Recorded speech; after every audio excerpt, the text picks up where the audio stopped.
la PDG remarqua par hasard que l'homme qui ramassait des déchets recyclables ressemblait énormément à son père. Elle descendit rapidement de voiture, voulant lui poser des questions à ce sujet. Mais avant même qu'elle n'ait pu dire un mot, sa douleur à l'estomac se déclencha de nouveau. Voyant cela, l'homme sortit aussitôt de sa poche un biscuit fait maison et le lui tendit, disant qu'en le mangeant, cela soulagerait son estomac. La PDG en prit une bouchée et fut instantanément replongée dans le goût de son enfance. À l'époque, son plat préféré, ainsi que celui de sa sœur, étaient les biscuits faits maison de leur père. À cet instant, la PDG commença à soupçonner que cet homme qui ramassait les déchets pouvait être le père biologique qu'elle cherchait depuis toutes ces années. Elle suivit donc l'homme jusqu'au centre de recyclage, et lui demanda avec curiosité l'origine de ses biscuits. L'homme répondit qu'il les faisait lui-même, car il avait perdu sa femme très tôt et que la famille était extrêmement pauvre. Ses deux filles avaient l'estomac fragile depuis leur plus jeune âge. Alors il préparait ses biscuits pour leur tenir l'estomac. La PDG fut surprise d'apprendre que l'homme avait deux filles. Mais l'homme soupira en disant qu'il ne lui restait désormais qu'une seule fille, car sa fille aînée avait disparu après être tombée dans la rivière il y a 20 ans. En parlant, il sortit deux pendentifs presque identiques. La PDG les prit avec empressement pour les examiner. L'homme dit que ces pendentifs ne valaient pas grand-chose, et il allait ajouter que sa fille cadette refusait de les porter par mépris. Mais il se ravisa et décida d'en donner un à la PDG. À ce moment-là,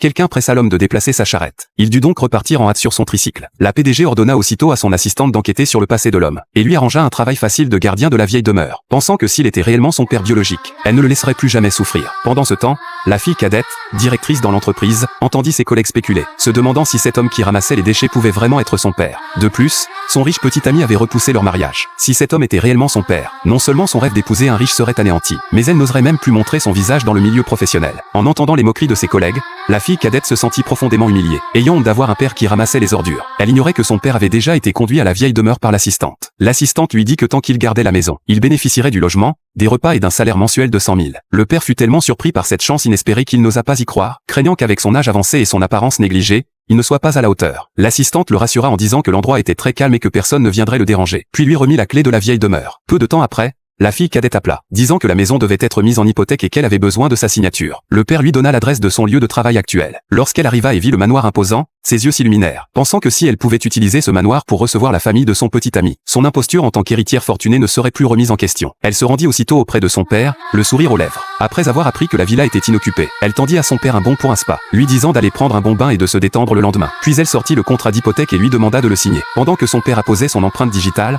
elle prit discrètement la clé de la villa, et lui rappela encore une fois de bien aller au spa le lendemain. Pendant ce temps, l'assistante remit les résultats de l'enquête à la PDG. La PDG constata que les informations correspondaient parfaitement à celles de son père. Mais pour en être absolument certaine, elle demanda à l'assistante d'organiser un test ADN. L'assistante mentionna alors que la sœur cadette de la PDG allait se marier, et que l'entreprise de la famille du fiancé souhaitait vivement coopérer avec eux. En entendant cela, la PDG envoya immédiatement un contrat d'1 milliard à son futur beau-frère, considérant cela comme un cadeau de mariage pour sa sœur. Elle décida également d'assister personnellement au mariage de sa sœur, prévoyant de se réunir avec son père lors de la cérémonie. Cependant, la sœur cadette, honteuse que son père soit un éboueur, engagea secrètement un acteur pour se faire passer pour